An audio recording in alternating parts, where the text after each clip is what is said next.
No próximo slide, pessoal, eu estou passando para vocês aí uma curiosidade, tá? O que são os quantificadores ou quantifiers? O que são os quantifiers? Nós devemos notar que o verbo dare to be demanda o uso de quantificadores, que são numerais, pode ser o artigo indefinido, e pode ser outras formas como many, much, little, few, some, any, ok? A lot of, several, very much, very few, etc. Ok?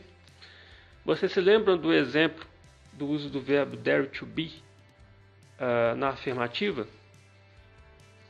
There is some grape juice in the fridge. Está aí para vocês lerem, inclusive. Eu coloquei. Reparem bem que eu poderia falar there is grape juice in the fridge. Está errado? Não, não está errado. O some, ele tem o papel de quantificar, tá? Ele é um quantificador. E lá, o nativo da língua inglesa, eles falam assim. Não é errado eu falar sem o some, mas vai soar muito mal. Então, para quem quer ter a proficiência, quem quer falar de uma forma mais parecida com quem é nativo da língua e quem quer ser entendido de uma forma melhor por quem é nativo da língua, vai dizer there is some grape juice in the fridge, ok? Não vai falar there is grape juice in the fridge. Não está errado, mas soa mal, e é isso que eu quero passar para vocês. O que eu estou querendo passar para vocês aqui é como é falado na realidade, não como é falado na teoria, tá?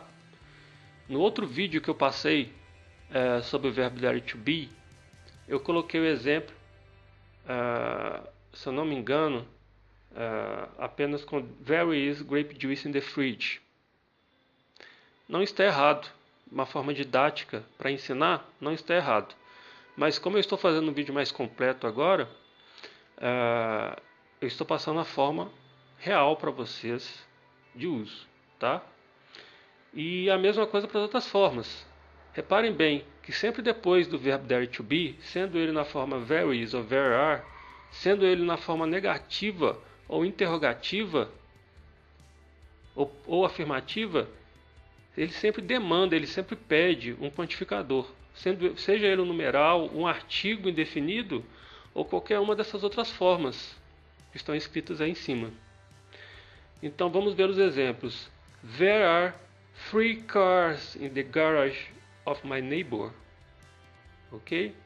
3 cars. Tá? O quantificador é o número 3. Segundo exemplo, que eu já falei. There is some grape juice in the fridge. Some faz um papel aí de quantificador incontável. Tá? There is not any grape juice in the fridge. Como eu disse, está aí a forma negativa. Na forma negativa ele também pede um quantificador, que é o N. Ok? E o último exemplo aí é there is a car in my garage. Eu posso falar there is car in my garage. Há carro em minha garagem? Fica um pouco estranho, mas é possível. Tá? Repare bem que o artigo indefinido ele funciona como quantificador. Ele quantifica. Existe um carro na garagem, para que a sentença soe melhor, tá? Enfim, o verbo dare to be sempre vai pedir um quantificador, tá? Muitas vezes vocês mesmos vão sentir a necessidade de colocar o quantificador. Algumas vezes não é tão óbvio assim, né? Mas pode acreditar que quase sempre, não existe sempre em nada na vida, mas quase sempre o dare to be vai demandar um quantificador, né?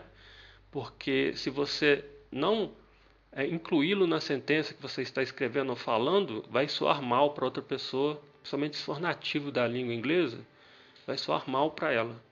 Ela vai te estranhar, entendeu? Próximo slide. E aí a gente vai passar do tempo presente para o tempo passado, tá? No uso do verbo dare to be. Então as formas very is, very are são usadas para falar sobre coisas no presente. Tanto para você fazer afirmativa, negativa ou interrogativa. Mas no passado, se a gente quiser falar, se a gente quiser expressar que algo houve no passado, o verbo to be ele muda de forma. Nós continuaremos tendo duas formas, uma para o singular, outra para o plural, mas são duas formas diferentes, tá? Para marcar o passado e diferenciar ele das formas do presente. Essas duas formas vão ser o very was e o very were, ok?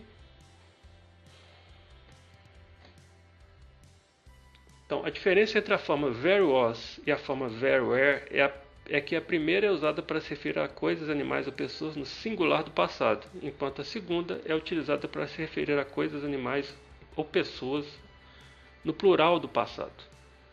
Ok? Então veja os exemplos aí. Observe a diferença entre a forma presente singular e passado singular. Então está aí o exemplo. There is a pen on the table. Há uma caneta sobre a mesa. Ok? Essa forma é o que? Presente singular.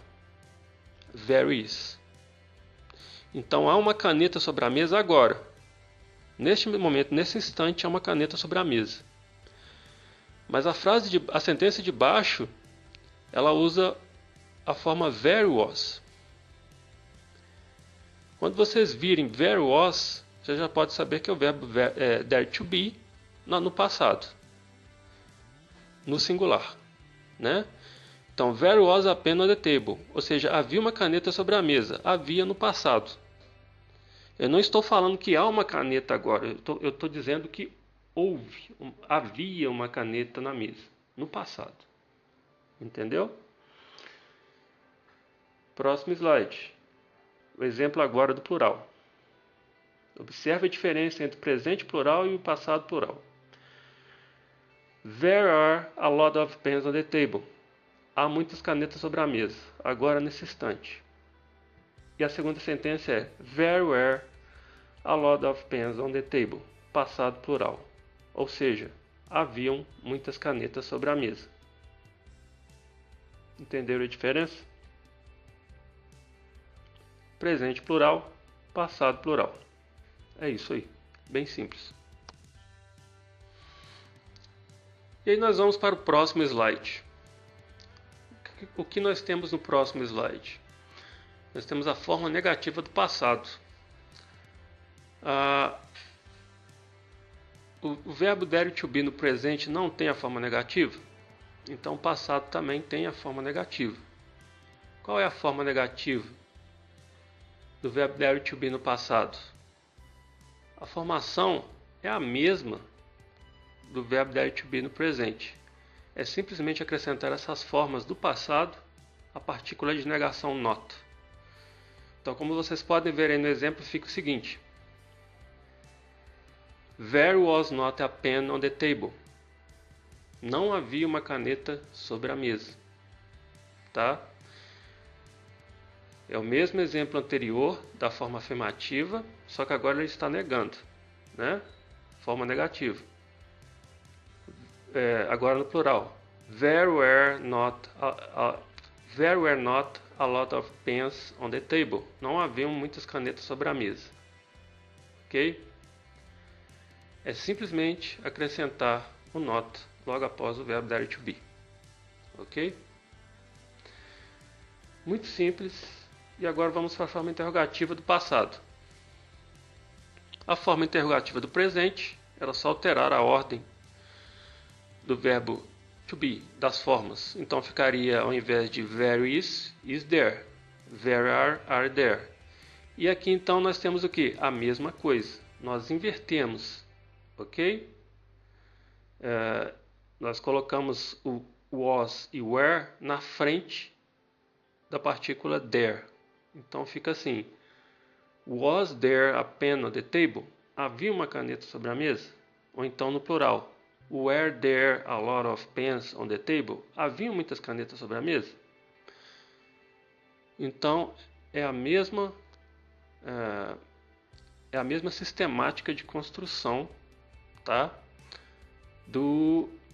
Da forma do presente, do tempo presente, né? Só muda a forma mesmo, que antes era is there, are there, e agora é was there, were there. É isso aí, muito simples também.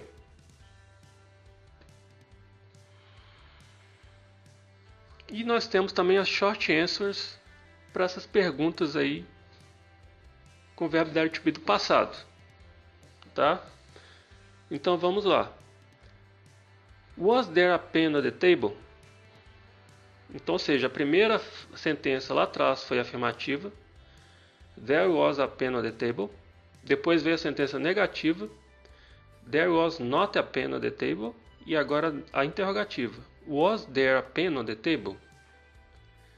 Resposta positiva. Yes, there was. Sim, havia.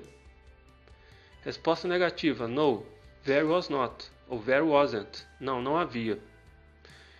E reparem bem que é uma pergunta, né? É uma yes no question, porque você responde ela com sim ou não. Você não responde ela falando o lugar ou o nome de uma pessoa ou que horas que você vai fazer alguma coisa. Está te perguntando: havia uma caneta sobre a mesa? Você vai falar que sim, havia, ou vou falar que não, não havia. E isso é o suficiente. Eu não preciso falar sim, havia uma caneta sobre a mesa, não. Eu posso só falar sim, havia. Ou então não, não havia. Acabou. Essa é a ideia. Então tá aí. Primeira questão e agora a segunda questão, com o plural. Were there a lot of pens on the table? Havia muitas canetas sobre a mesa? E eu vou responder yes, there were. Sim, haviam. Ou então no. No, there were not. Ok? Ou então there weren't. Não, não haviam. Simples. Ok?